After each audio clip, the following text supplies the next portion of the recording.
Hello बच्चों, welcome to Daksh coaching classes. कल हमने क्वेश्चन नंबर 10 से लेकर के 11, 12, 13 देखा था और फिर कुछ प्रॉब्लम आ गई थी। इसकी वजह से क्या कहते हैं कि मुझे वीडियो बीच में से ही स्टॉप करना पड़ गया था। हमने 10वां 11वां सॉरी 11वां 12वां और 13वां पिछले वीडियो में देखा था, केवल 3 क्वेश्चन। ठीक है, तो आज हम पढ़ेंगे क्या कहते हैं कि स्ट्रेट लाइंस के 10.3 के क्वेश्चन नंबर 14 से आगे। ओके, क्वेश्चन नंबर 14 से आगे पढ़ते हैं। तो सबसे पहला क्वेश्चन देखते हैं। सबसे पहला क्वेश्चन देखिए क्या लिखा हुआ है। फाइंड द, मतलब पहला मतलब यहाँ पे भी हम 14th क्वेश्चन कर रहे हैं 10.3 का।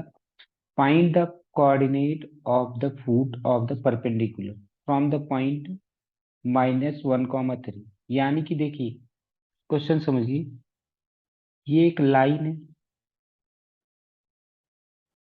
ये लाइन जो है वो क्या है, 3x - 4y -16 = 0। अब कह रहे हैं कि यहाँ पे एक पॉइंट है -1, 3। ये इसके ऊपर क्या कहते हैं कि ऐसे परपेंडिकुलर एंगल बना रहा है, मतलब 90 डिग्री बना रहा है। और कह रहे हैं कि हमें इसका क्या कहते हैं कि पॉइंट निकालना है, किसका, A, B क्या होगा। ओके, इसको मैं मान लेता हूँ पॉइंट P, इसको मान लेता हूँ पॉइंट Q। ओके, यहाँ पे ले लेता हूँ A, यहाँ पे ले लेता हूँ B। यहाँ तक पहले समझ में आया। क्वेश्चन क्या पूछा हुआ है, A, B कितना होगा। ठीक है, क्योंकि इसका फुट, ये जो लाइन जो परपेंडिकुलर बनाया है, मतलब पी क्यू ने एपी पे परपेंडिकुलर है, तो उसका फुट क्या हुआ पी, तो उसका कोऑर्डिनेट निकालना है। इतना आपको समझ में आ गया होगा। तो देखिए कैसे करते हैं। सबसे पहले अगर मैं ए बी को देखूं तो क्या, since A B passes through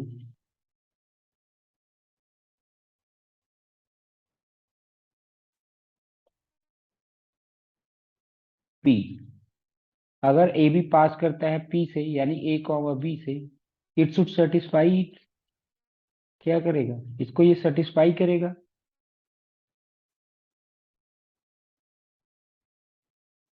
जब ये सेटिस्फाई करेगा तो क्या करेंगे, हम इसमें क्या कहते हैं कि जहां जहां पे एक्स है वहां वहां पे ए लिख देंगे। तो कितना इक्वेशन आ जाएगा हमारे पास में, 3A - 4B = 16। ठीक है, ओके। देखिए क्या था ये, सबसे पहले हमने क्या किया, 3A, अब हमने क्या कहते हैं कि इसको लिखा 3A - 4B - 16 = 0। तो ये हो जाएगा 3A - 4B = 16, और इसको हमने इक्वेशन नंबर 1 मान लिया। यहाँ तक समझ आया। लेकिन अब दूसरी बात भी देखना, दूसरा पॉइंट भी ये देखना है कि, अब ये देखना कि क्या कहते हैं कि ए बी और पी क्यू, क्या, ए बी और पी क्यू क्या है आपस में, परपेंडिकुलर है क्या, ए बी और पी क्यू क्या है आपस में, परपेंडिकुलर है। जब ये आपस में जब परपेंडिकुलर हैं तो क्या कहते हैं कि हम इसको सॉल्व करेंगे कैसे। देखिए हमें पता है, जब, सिंस, देखो since A B is perpendicular to P Q, A B क्या है, पी क्यू के परपेंडिकुलर है, तब क्या होगा, slope of slope of A B multiply slope of P Q कितना हो जाएगा, दोनों का मल्टीप्लाई कितना हो जाएगा, -1, क्योंकि दो लाइन जब परपेंडिकुलर होती हैं तो उनके स्लोप का मल्टीप्लिकेशन -1 होता है। अब मुझे बताओ ए बी का स्लोप कितना होगा। स्लोप ऑफ ए बी, यहाँ पे देखिए मैं निकाल लेता हूँ slope of A B. Slope of A B कैसे निकालेंगे, देखो कितना लिखा हुआ है, 3x - 4y - 16 = 0। तो देखो क्या हो जाएगा, 3x - 16 = 4y। मैं ऐसे इसको लिख दूं 4y इक्वल टू 3x-16। अब इसको क्या कहते हैं कि ऐसे, तो y की वैल्यू कितनी आ जाएगी, 3/4 x, 3x-16/4। तो यानी कि y की वैल्यू आ जाएगी 3/4 x-16/4। तो ये कैंसिल हो जाएगा, तो y की वैल्यू आ गई 3/4 x-4। यहाँ तक समझ आ गया होगा। यानी कि m की वैल्यू कितनी आ गई, 3/4। यानी कि स्लोप ऑफ ए बी कितनी आ गई, 3/4। ओके, तो यहाँ पे स्लोप ऑफ ए बी कितना हो गया, 3/4। इसको देखते हैं कितना आ गया, स्लोप ऑफ ए बी कितना आ गया, 3/4 multiply slope of P Q. देखो पी क्यू क्या स्लोप क्या हो जाएगा, x2 - x1 लगा दो, क्योंकि यहाँ पे 2 पॉइंट्स दिए हुए हैं, ये 2 पॉइंट्स दिए हुए हैं ना, तो स्लोप ऑफ पी क्यू कितना हो जाएगा, देखो यहाँ से रखिए कितना हो जाएगा, b-3 में a-1 इक्वल टू में -1। यहाँ तक क्लियर है। देखिए यहाँ तक एकदम क्लियर होना चाहिए कि हमने क्या किया है क्या नहीं किया है, यहाँ तक एकदम समझ में आ जाना चाहिए। अब आगे देखते हैं क्या करते हैं, इसको सॉल्व करते हैं। तो क्या होगा, इसको रख दीजिए 3/4 मल्टीप्लाई में, यहाँ पे देखिए क्या हो जाएगा, b-3 में a+1 इक्वल टू में -1। 3 का ऊपर मल्टीप्लाई कर दो, 3b-9 में ये हो जाएगा 4a+4 इक्वल टू -1। इसको और आगे सॉल्व करते हैं, तो देखिए कितना हो जाएगा।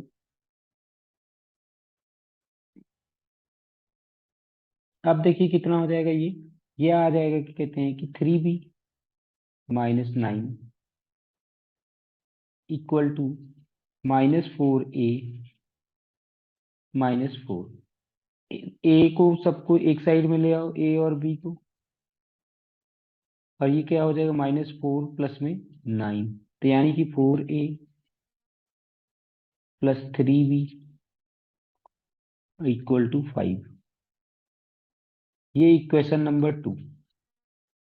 देखिए एक इक्वेशन ये आया था 3a-4b इक्वल टू 16, और एक इक्वेशन ये आ गया, दोनों को लिख लेते हैं साथ में और सॉल्व कर लेते हैं। 3a-4b इक्वल टू 16 था, और ये आ गया 4a+3b इक्वल टू 5। ये इक्वेशन नंबर 1, ये इक्वेशन नंबर 2। अब देखिए क्योंकि इसमें मैं क्या कर देता हूँ, क्योंकि ये दोनों अलग अलग हैं, ये दोनों अलग अलग हैं, तो मैं इसमें 4 से मल्टीप्लाई कर देता हूँ, इसमें 3 से। तो देखो हमारा इक्वेशन क्या आ जाएगा, इक्वेशन अब हमारा आ जाएगा 12a-16b equal to 64। 12a+9b equal to में 15। अब साइन चेंज कर दो, अब कितना आ जाएगा, ये कैंसिल हो जाएगा, तो यहाँ कितना आ जाएगा, -25b इक्वल टू कितना आ जाएगा, यहाँ पे साइन में इसको थोड़ा सा यहाँ पे यहाँ पे ये था, ये देखो ये कितना हो जाएगा, 49 कितना हो जाएगा ये, 49। तो बी की वैल्यू कितनी आ जाएगी, -49/25। अब इस बी की वैल्यू को इक्वेशन नंबर 1 में रख दो।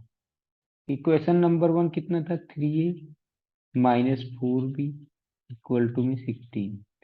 3a-4 इंटू में -49/25 इक्वल टू में 16।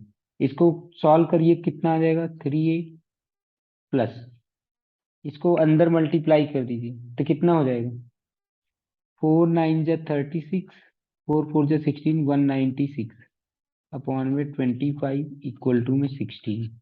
तो देखिए इसको 3a इक्वल टू कितना हो जाएगा, 16 -196/25। इसका एलसीएम ले लीजिए, 25, ये 25 इंटू में 16 -196। तो देखो इसको सॉल्व करेंगे तो 25, ये आ जाएगा 400, 400 -196, तो कितना आ जाएगा?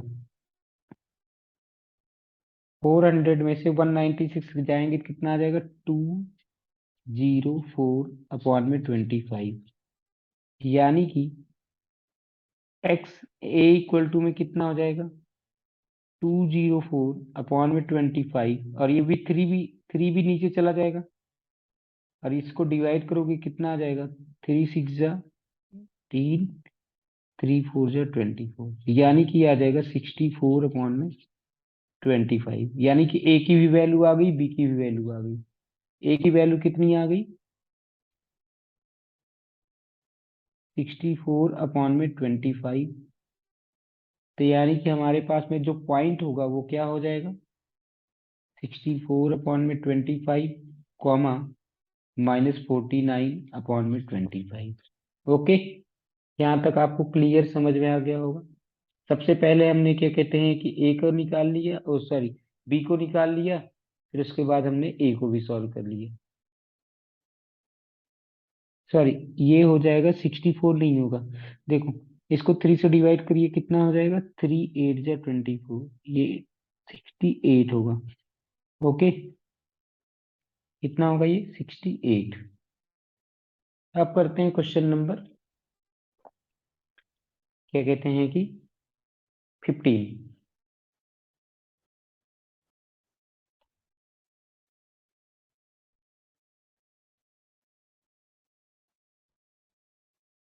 क्वेश्चन नंबर 15 देखिए क्या लिखा है। ये लिखा हुआ है कि the perpendicular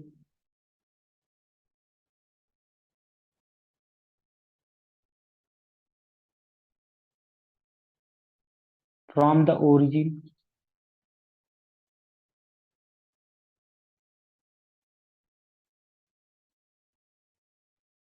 to the line y equal to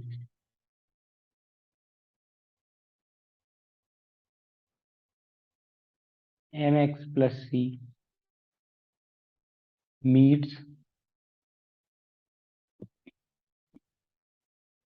it at point -1, 2. Find the value of m and c. Find the value of m and c। तो देखते हैं, सबसे पहले एक रफ डायग्राम बनाएंगे। सबसे पहले क्या करते हैं, एक रफ डायग्राम बनाते हैं, ऐसे देखिए। अब हमने क्या किया, यहाँ से क्या कहते हैं कि, एक मिनट, यहाँ पे बनाते हैं रफ डायग्राम। कह रहे हैं कि एक लाइन है जो y equal to m x plus c, समझ लो ये लाइन है, ये x एक्सिस है, यहाँ पे लिख दो ये y एक्सिस है, और ये क्या कहते हैं कि लाइन है। इस लाइन को हम बोल देते हैं ये है y equal to m x plus में सी। अब कह रहे हैं कि the perpendicular from the origin, origin से जो इस पे परपेंडिकुलर बना रहे हैं, मतलब 90 डिग्री बना रहे हैं, ओरिजिन से जो 90 डिग्री बना रहा है वो कितना बना रहा है? वो किस पॉइंट पे जा रहा है? -1, 2 से। किससे जा रहा है? -1, 2 से जा रहा है। ओके, हम इसको पॉइंट मान लेते हैं पी, और ये ओरिजिन को ओ मान लेते हैं, ठीक है। अब हमें बताना है कि इसका लाइन का इक्वेशन, मतलब कि लाइन का क्या कहते हैं कि एम और सी की वैल्यू निकालनी है। तो हम इस लाइन को, ये जो लाइन है इसको पॉइंट ए मान लेते हैं, इसको पॉइंट बी मान लेते हैं। तो देखो, अगर मैं इस डायग्राम को देखूं तो यहाँ पे देखो क्या हो रहा है, यही तो बताया, ये दोनों परपेंडिकुलर हैं, यानी कि A P, sorry, O P is perpendicular to A B. OP क्या है? परपेंडिकुलर है ए बी के। अब क्योंकि ओपी परपेंडिकुलर है ए बी के, इसका मतलब क्या होगा? स्लोप ऑफ ओपी हाँ, slope of OP multiply slope of A B कितना होगा, -1 होगा। ठीक है। स्लोप ऑफ ओपी हमें पता है, कैसे स्लोप ऑफ ओपी हम कैसे निकाल सकते हैं, देखो यहाँ पे कैलकुलेट कर लें slope of OP. Slope of OP के लिए हमें दो पॉइंट्स पता है, और क्या, दो पॉइंट्स पता है ना। ये मान लो कि क्या कहते हैं कि ये x1 हो गया, ये y1 हो गया, ये x2 हो गया, ये y2 हो गया। तो स्लोप ऑफ ओपी कितना हो जाएगा भाई, y2 माइनस y1, 2 - 0 अपॉन में x2 माइनस x1, कितना आंसर आ जाएगा, 2/-1, यानी कि ये आ जाएगा -2। यानी कि यहाँ देखिए स्लोप ऑफ ओपी कितना आ गया, -2। और स्लोप ऑफ ए बी हमें पता है कि इसका स्लोप कितना होता है, जब y equal to m x plus c के फॉर्म में लिखा होता है तो m ही तो स्लोप होता है। y equal to m x plus c के फॉर्म में लिखा होता है तो m ही क्या होता है, स्लोप होता है। क्या, जब y equal to m x plus c के फॉर्म में कोई चीज लिखी हुई है तो वहां पे m जो होता है वो स्लोप होता है, क्योंकि ये स्लोप इंटरसेप्ट फॉर्म है। तो यहाँ पे m, तो इसका आ गया -1। यानी कि क्या कहते हैं कि इसकी वैल्यू कितनी आ गई, m की value -2m equal to -1, minus minus cancel, m की वैल्यू कितनी आ गई, 1/2। अब y इक्वल टू में क्या बन गया, 1/2, x प्लस में c आ गई। अब देखो ये आ गया, अब लिखो आगे क्या लिख दो, क्योंकि ये लाइन किससे पास कर रही है, सिंस लाइन पासेस थ्रू, ये लाइन किससे पास कर रही है, ए बी, पॉइंट पी से। इट मस्ट सेटिस्फाई इट, इसको सेटिस्फाई करना चाहिए। यानी कि उसमें मैं एक्स, सेटिस्फाई करने का मतलब होता है भाई कि हम क्या करेंगे, इसकी वैल्यू जो पॉइंट यहाँ पे जो पॉइंट पी है ना, उसके इक्वेशन की उसकी पॉइंट की वैल्यू इसमें रख देंगे, इस इक्वेशन में। तो रख दीजिए, देखिए वाई की वैल्यू कितनी है, वाई की वैल्यू वहां पे पॉइंट कितना था, -1, 2। ठीक है, -1, 2। तो यहाँ पे एक्स की जगह, वाई की जगह पे 2, और एक्स की जगह पे कितना रखना है, -1। तो देखो ये कितना हो जाएगा, 2 इक्वल टू -1/2 प्लस सी। यानी कि ये इक्वल टू में सी इक्वल टू में इधर कितना आ जाएगा, 2 + 1/2। यानी कि सी की वैल्यू कितनी आ जाएगी, 5/2। सी की वैल्यू कितनी आ जाएगी, 5/2। ओके, यहाँ तक बात समझ में है। तो देखो हमारा आंसर क्या आ गया, हमसे एम पूछा था, एम की वैल्यू हमने बता दिया 1/2, और फिर हमसे पूछा था सी की वैल्यू कितनी आ गई, 5/2। ठीक है, यहाँ तक समझ आया। तो ये है हमारा क्वेश्चन नंबर 15। अब हम करेंगे क्या कहते हैं कि क्वेश्चन नंबर, यहाँ तक क्लियर है ना एकदम, ओके। अब हम करते हैं question number 16।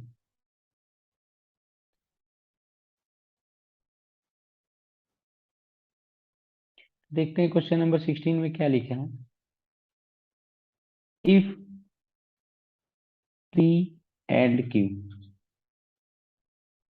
Are the length of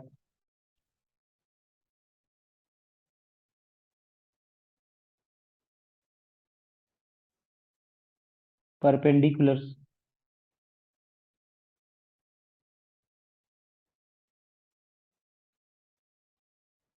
from the origin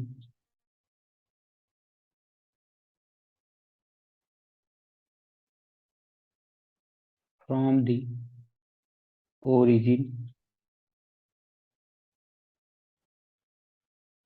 to the lines x cos theta minus y sin theta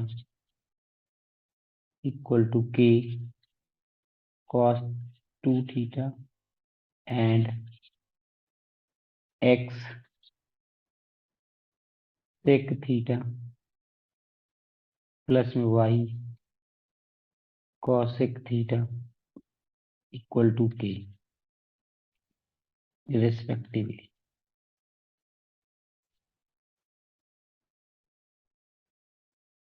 Then prove that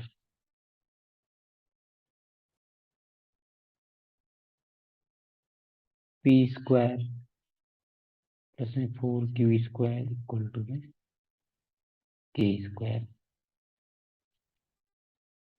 अब पहले क्वेश्चन को समझते हैं, फिर उसके बाद में देखते हैं क्या लिखा है क्या नहीं, उसको फिर क्वेश्चन करेंगे।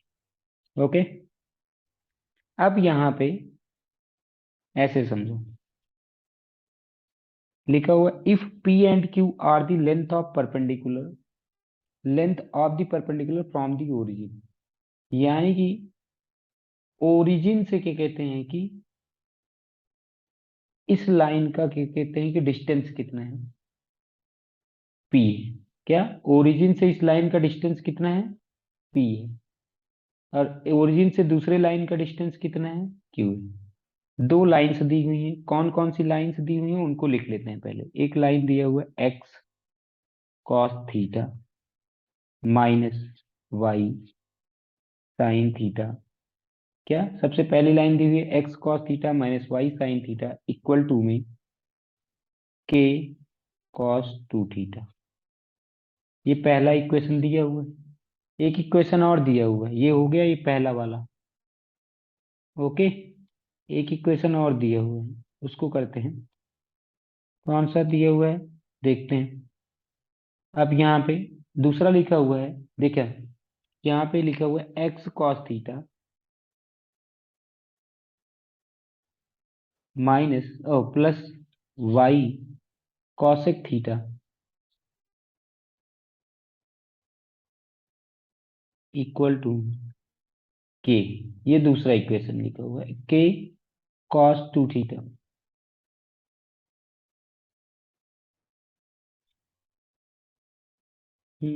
कितना लिखा हुआ है, के।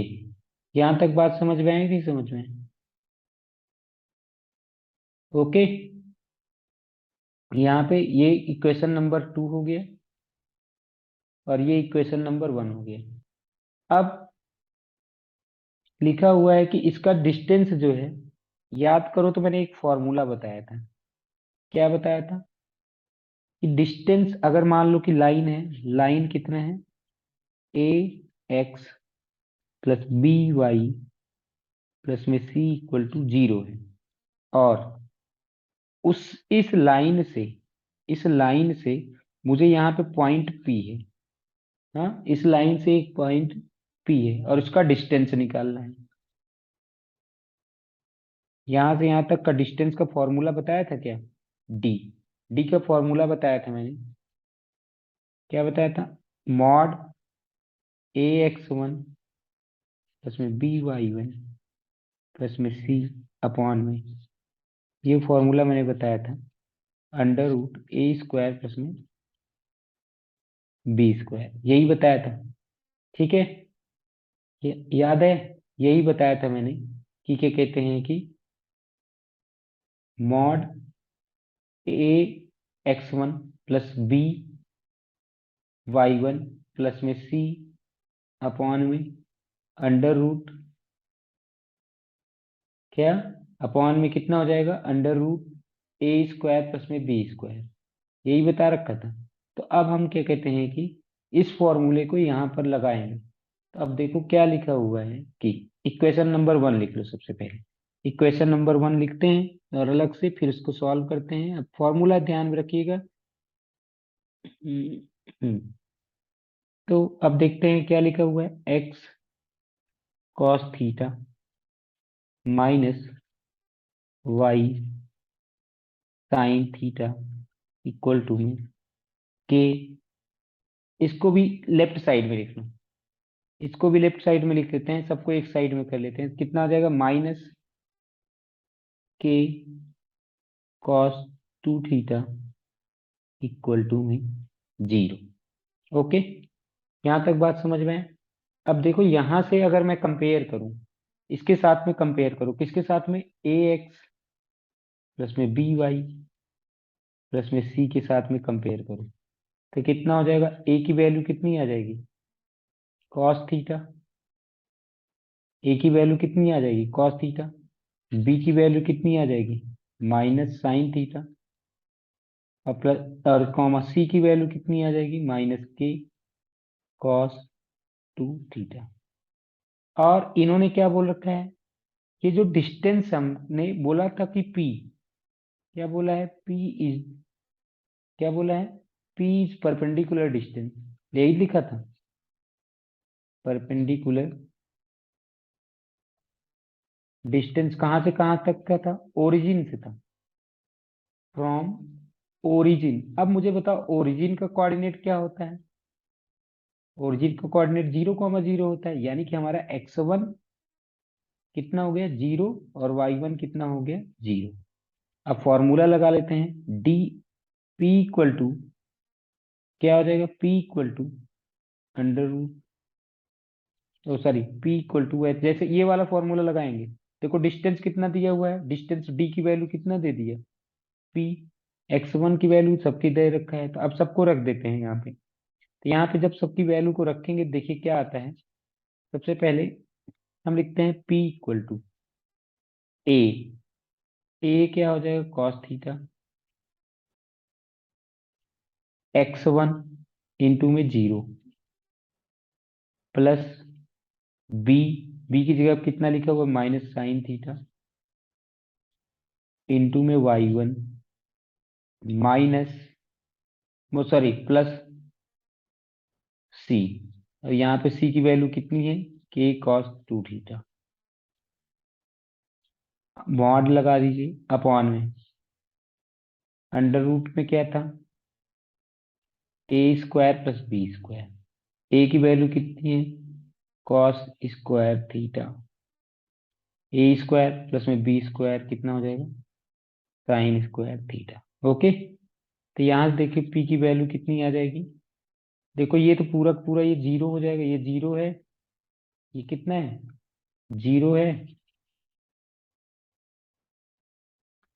यहाँ आप देखिए ये क्या है cos थीटा इंटू में 0, ये आंसर कितना हो जाएगा, ये आपको पता है कि ये तो 0 है, ये वाला पूरा पूरा 0 हो जाएगा, ये वाला भी पूरा के पूरा क्या हो जाएगा 0 हो जाएगा, यानी ऊपर बचेगा केवल और केवल क्या बचेगा, k cos 2 थीटा अपॉन में नीचे कितना आ जाएगा 1, नीचे कितना आ जाएगा 1, अंडर रूट 1 के आंसर कितना आता है 1, तो यानी कि p की वैल्यू क्या आ गई, p की वैल्यू आ गई k cos 2 theta. Okay, p equal to में कितना आ गया k cos 2 थीटा।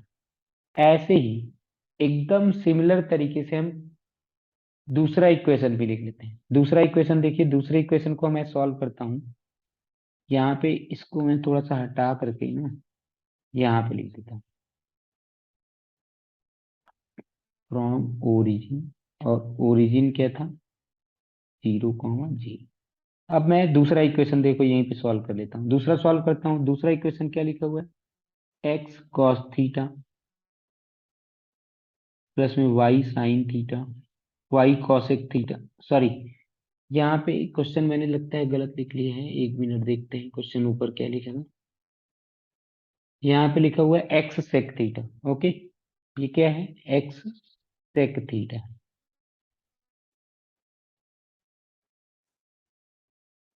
हाँ, अब आगे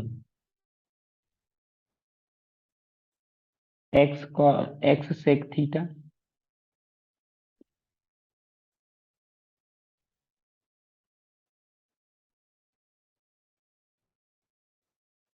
प्लस में y cos 1 थीटा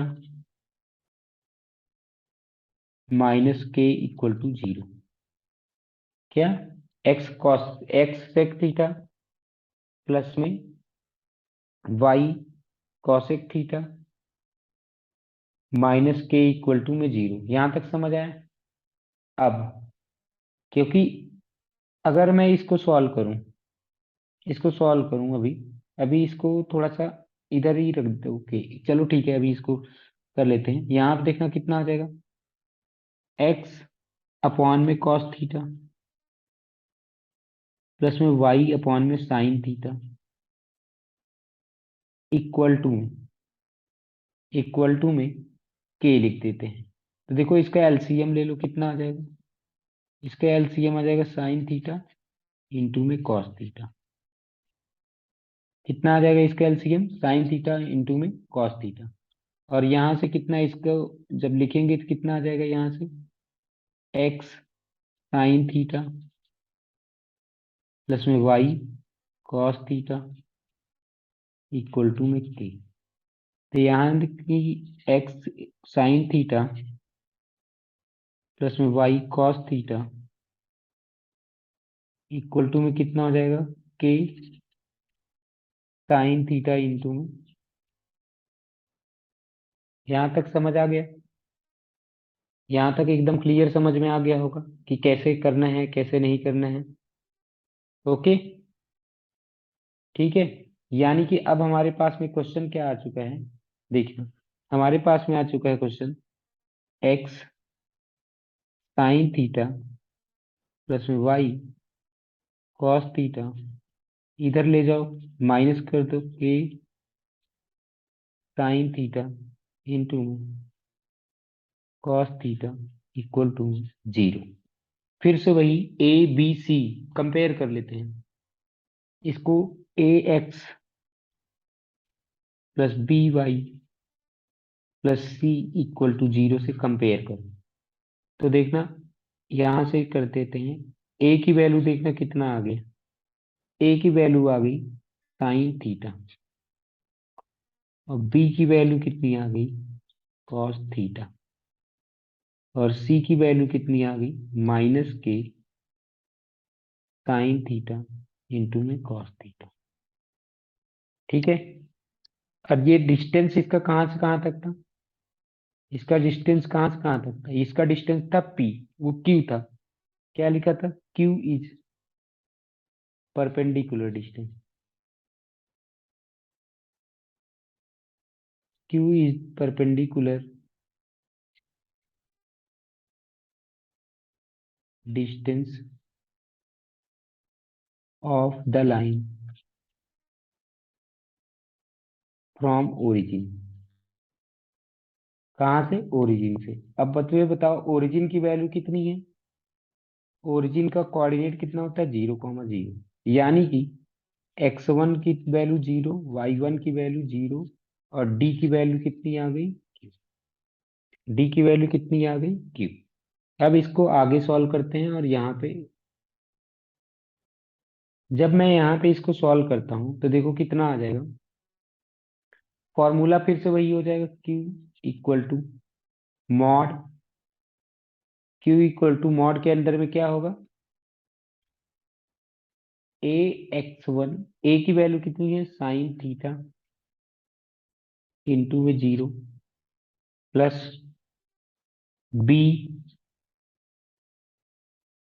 इंटू में 0 प्लस में सी, सी की वैल्यू पूरा रख देते हैं, ये साइन थीटा इंटू में cos theta, sine theta into में कॉस थीटा। ओके, अपॉन में under root a square plus b square, under root, अब देखो ए की वैल्यू कितनी है साइन थीटा, और प्लस में बी की वैल्यू भी कितनी है कॉस थीटा, यहाँ से मॉड हटा लगा दो। तो यानी कितना आंसर आ जाएगा हमारे पास में, नीचे की वैल्यू तो कितना आ जाएगा 1, नीचे की वैल्यू कितनी आ जाएगी 1, और ऊपर कितना आ जाएगा के साइन थीटा इंटू में कॉस थीटा।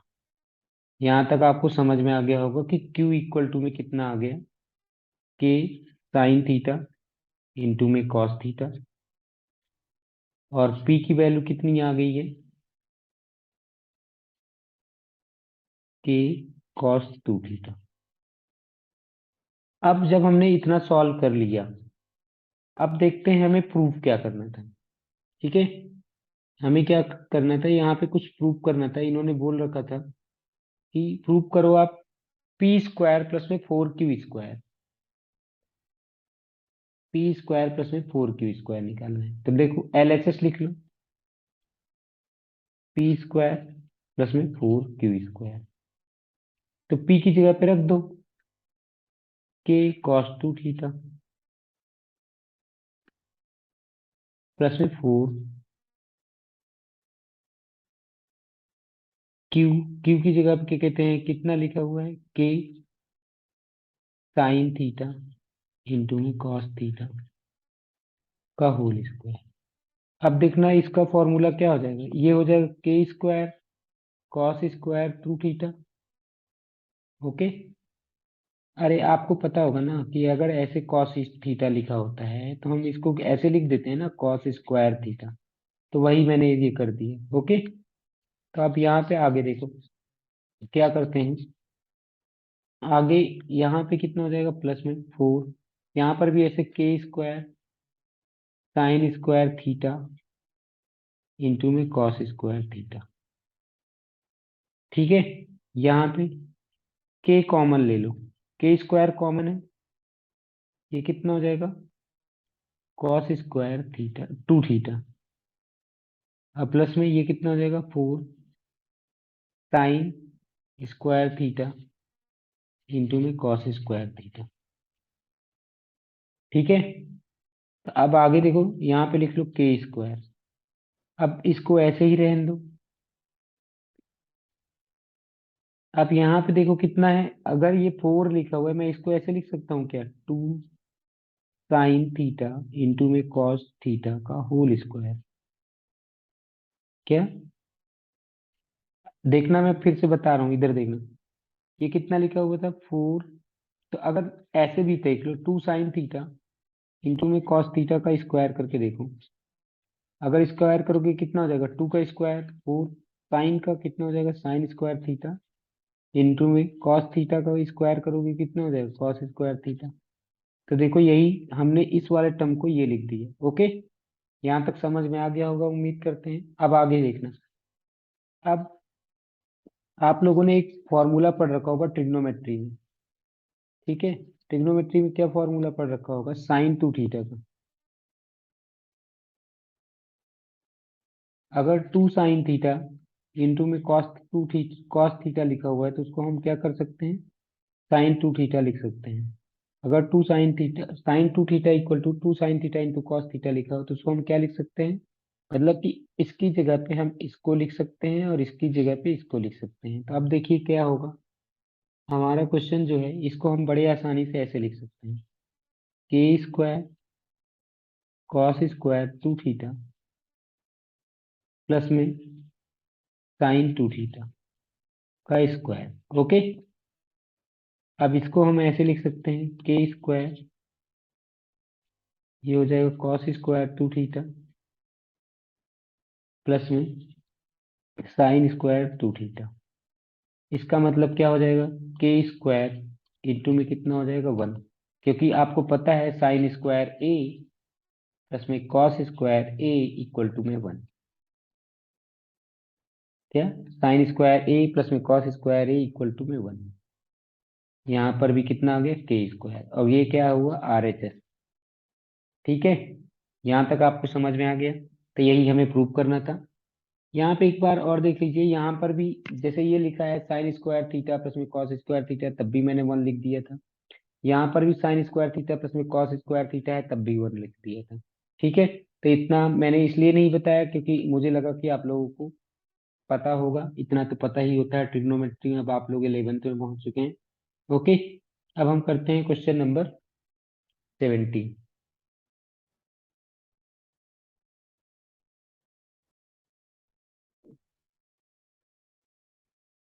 ठीक है। क्वेश्चन नंबर करते हैं 17। तो अब देखिए क्वेश्चन नंबर 17 में क्या है, in a triangle in the triangle A B C with vertices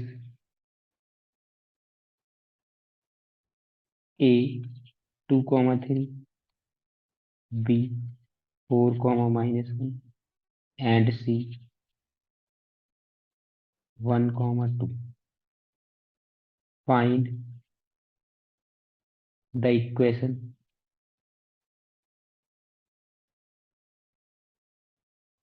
and length of length of altitude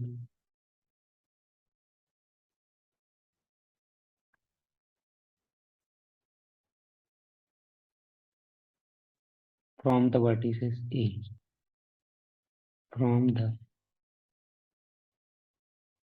vertex ए।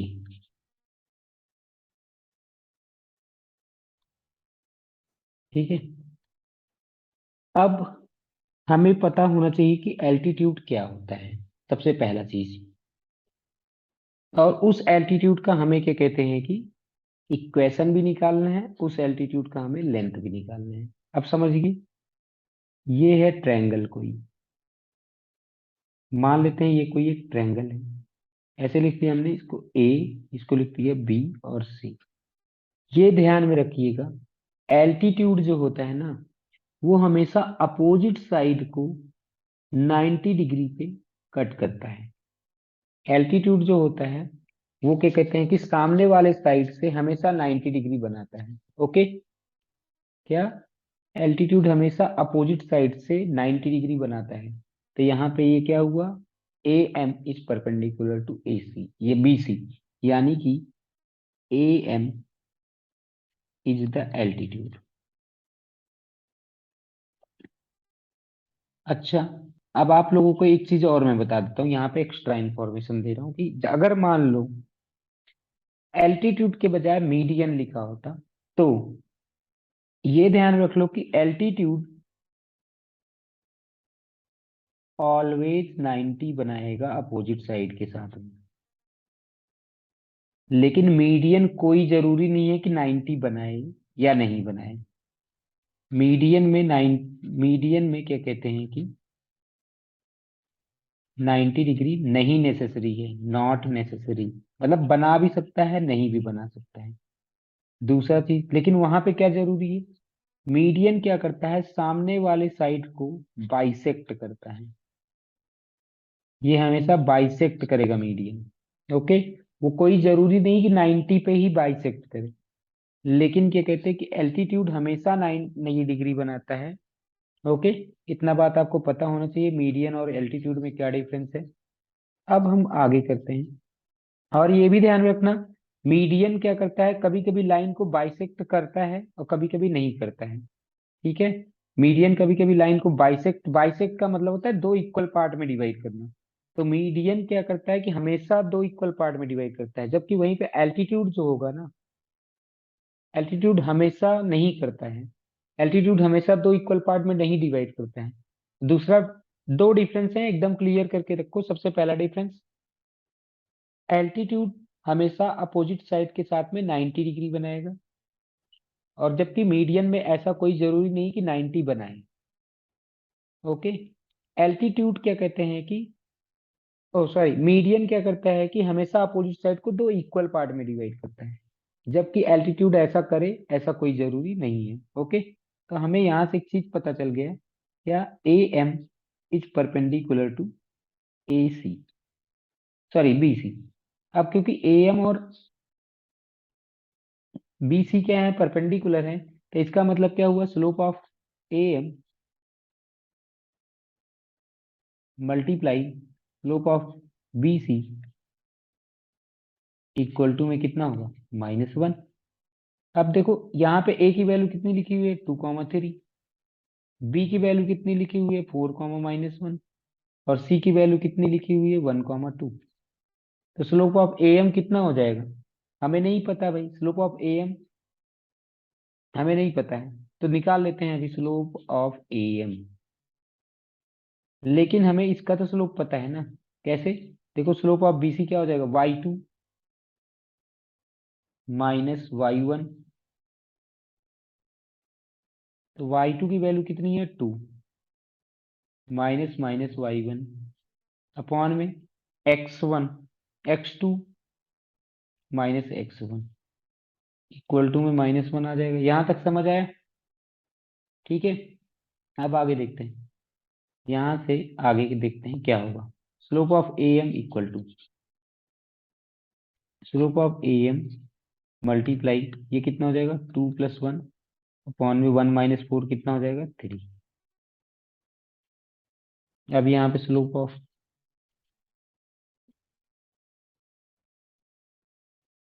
कितना हो जाएगा, 3 अपॉन में -3 इक्वल टू में -1। तो ये कितना हो जाएगा, कैंसिल हो जाएगा।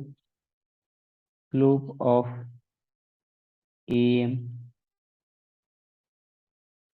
कितना आ जाएगा, -1 इंटू में -1 इंटू में माइनस, यानी माइनस माइनस कैंसिल हो जाएगा, तो स्लोप ऑफ ए एम भी कितना हो गया, 1।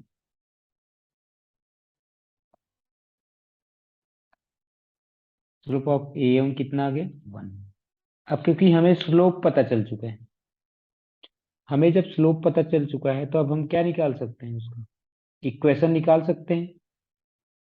ठीक है, स्लोप आ गया तो हम इक्वेशन निकाल सकते हैं ना। इक्वेशन निकालना तो आसान है। इक्वेशन कैसे निकालते हैं कि लाइन क्या हो रही है, पास किससे कर रही है, स्लोप आ गया, देखना स्लोप पता चल गया 1, पॉइंट पता है। अब भाई एम का स्लोप पता है, एम का पॉइंट पता है, किससे पास कर रहा है, 2,3 से।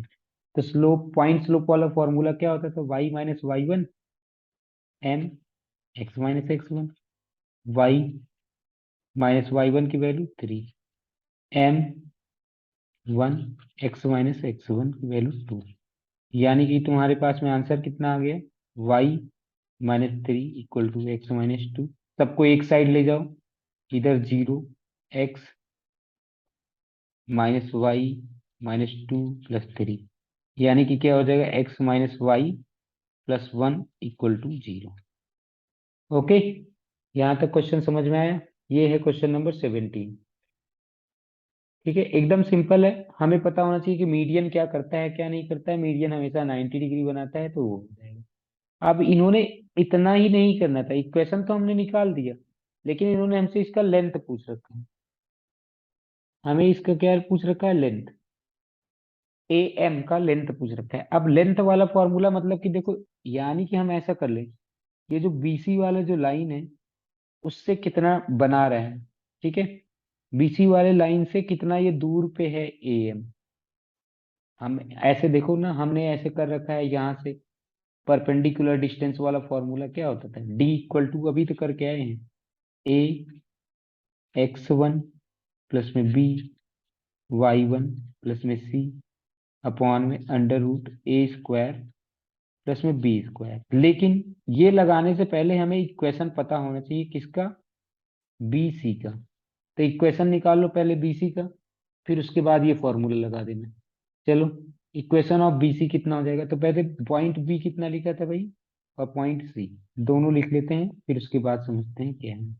ओके, पॉइंट बी देखो कितना लिखा था, 4, -1 और 1, 2, 4, -1 और ये है 1, 2। इसका पहले स्लो वो निकाल लेते हैं इक्वेशन।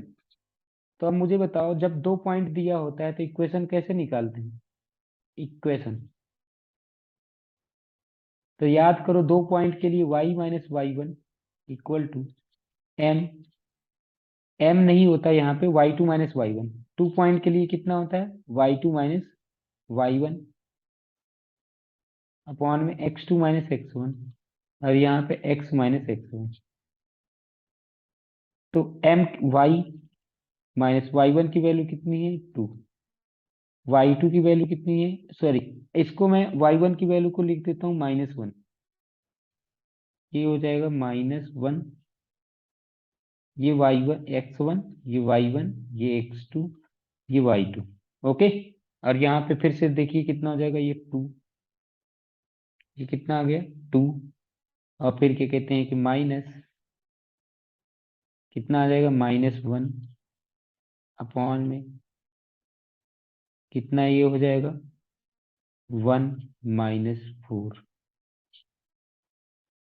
और यहाँ पे x-x1 की वैल्यू कितनी है, 2। तो इसका इक्वेशन निकाल लो, तो कितना आ जाएगा, y+1 इक्वल टू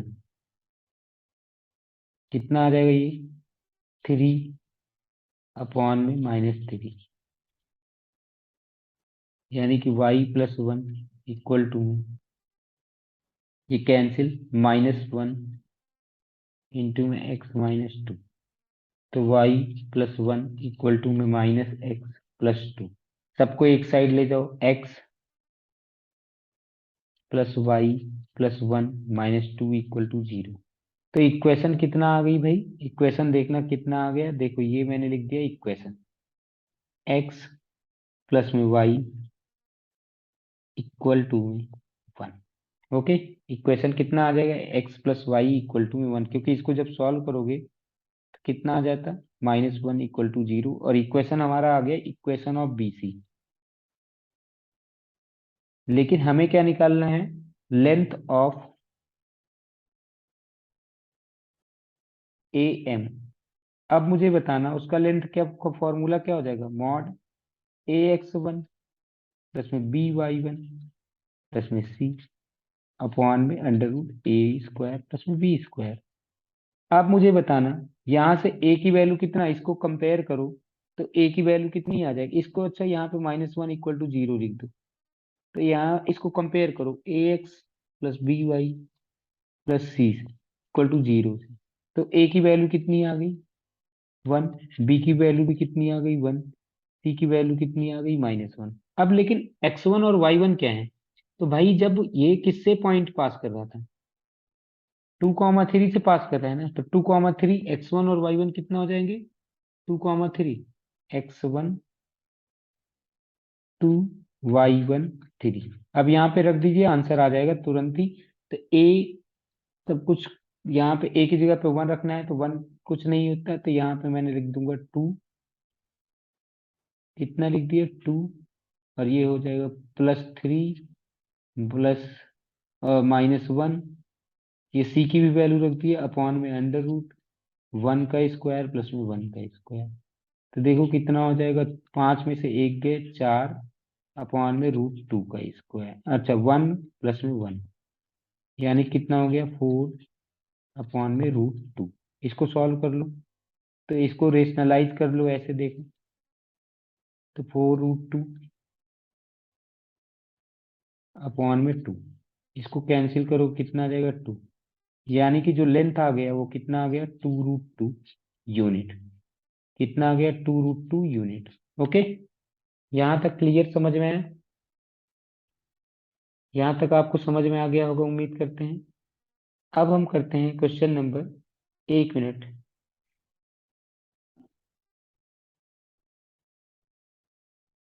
ये C की वैल्यू कितनी थी यहाँ पे?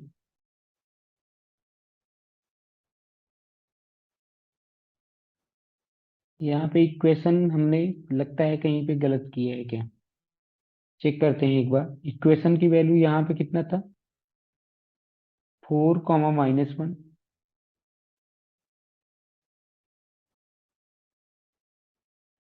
और क्या कहते हैं कि 1, 2। 4, -1 और 1, 2, तो ये कितना हो जाएगा 1। और यहाँ पे x की जगह पे कितना रहा? x1 की जगह पे कितना था? 4 था।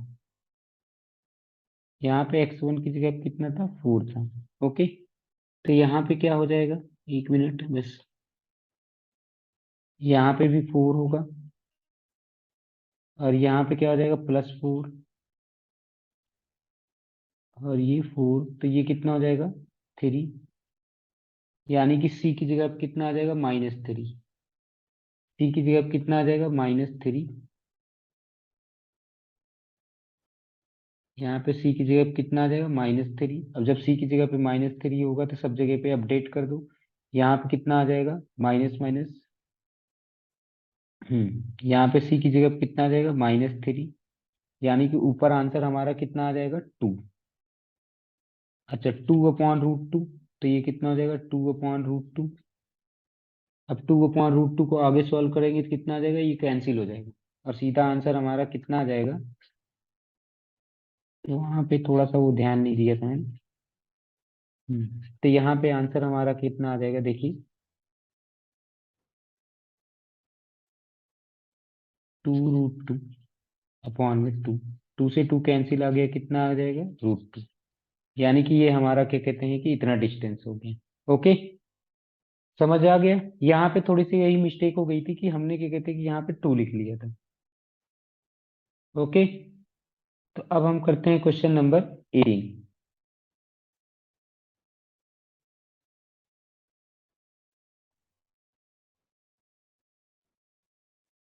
अब देखिए क्वेश्चन नंबर 18 में क्या लिखा हुआ है, if P is the length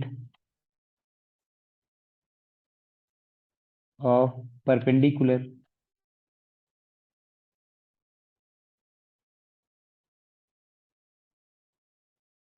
from the origin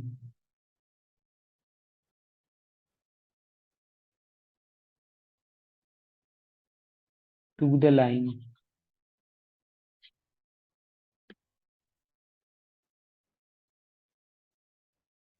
whose intercept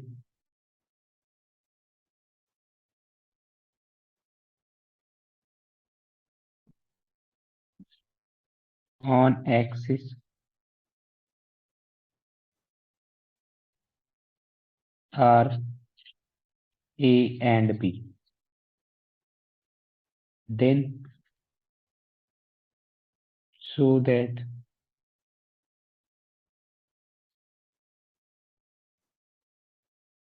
1/p² equal to 1/a² plus में 1/b।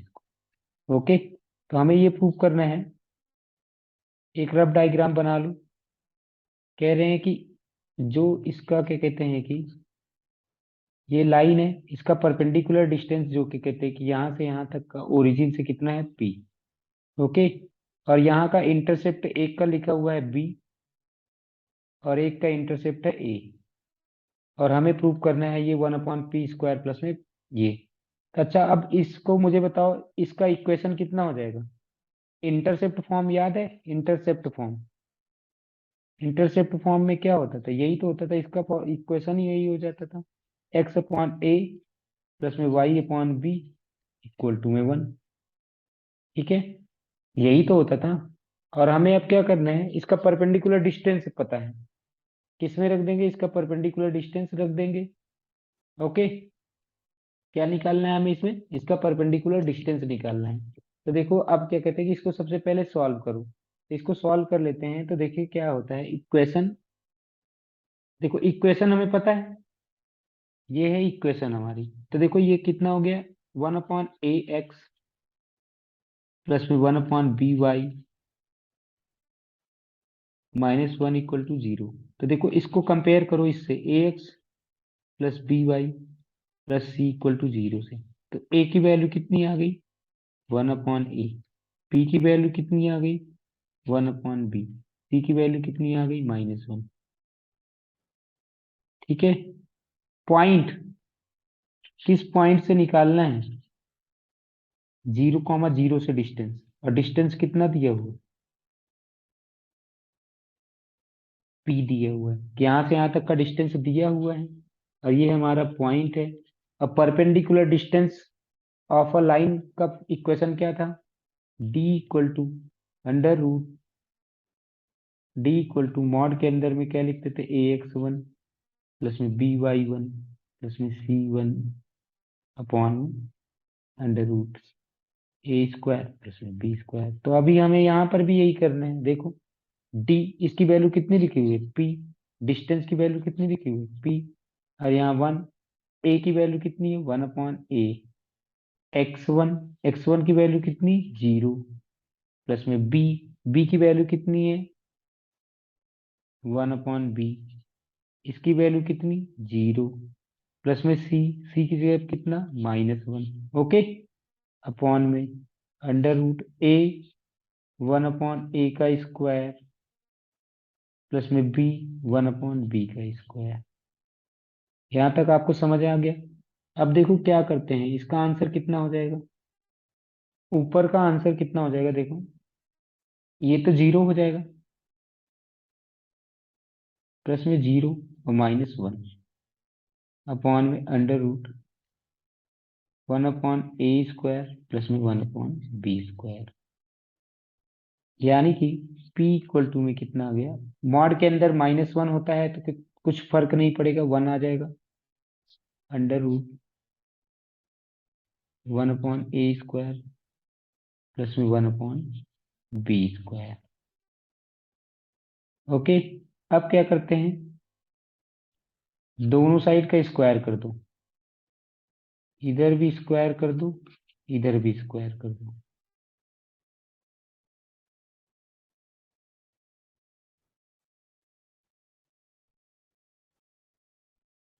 हाँ, इधर भी स्क्वायर कर दो, तो इधर का स्क्वायर जब करोगे तो कितना आ जाएगा। अब देखो, दोनों साइड का स्क्वायर करने पे हमें क्या मिलेगा, यहाँ से मिलेगा p, यहाँ से मिलेगा 1 अपॉन में अंडर रूट हट जाएगा, और ये आ जाएगा 1/a² प्लस में 1 अपॉन, इधर कितना हो जाएगा, p² equal to 1/a² plus में 1/b²। तो अब देखो, यहाँ पे ये है, इसको इधर मल्टीप्लाई कर दो, इसको इधर मल्टीप्लाई कर दो, तो कितना आ जाएगा, p² मल्टीप्लाई 1/a² प्लस में 1/b² इक्वल टू में 1। अब ये p को नीचे उठा ले आओ, तो कितना हो जाएगा, 1/a² प्लस में 1/b² इक्वल टू 1/p²। और हमें यही प्रूव करना था, और हमें क्या करना था, यही प्रूव करना था। ठीक है, यहाँ तक क्लियर समझ आया। हमने क्या किया, हमने क्या किया सबसे पहले, देखो, सबसे पहले हमने क्या किया, इस इंटरसेप्ट फॉर्म, हमें क्योंकि इंटरसेप्ट दिया हुआ है तो इंटरसेप्ट फॉर्म लिख लिया। इस इंटरसेप्ट फॉर्म से इक्वेशन की वैल्यू ए, हमें पॉइंट का डिस्टेंस निकालना है ना, तो डिस्टेंस निकालने के लिए हमने डिस्टेंस फॉर्मूला यूज किया। डिस्टेंस फॉर्मूला का पता ही है, हमने तो सबसे पहले ए निकाल लिया, बी निकाल लिया, सी निकाल लिया। अब यहाँ से पी डिस्टेंस का फॉर्मूला लगा दिए। अब डिस्टेंस का फॉर्मूला क्या होता है, यही तो होता है। हाँ, तो हमने डिस्टेंस फॉर्मूला लगा करके आगे काम कर लिए। यहाँ तक समझ में आ गया होगा। ओके, ठीक है, तो यहाँ तक हमारी एक्सरसाइज खत्म हो गई। ओके, अब फिर जो भी नहीं समझ में आया होगा वो कमेंट में आप पूछ सकते हैं।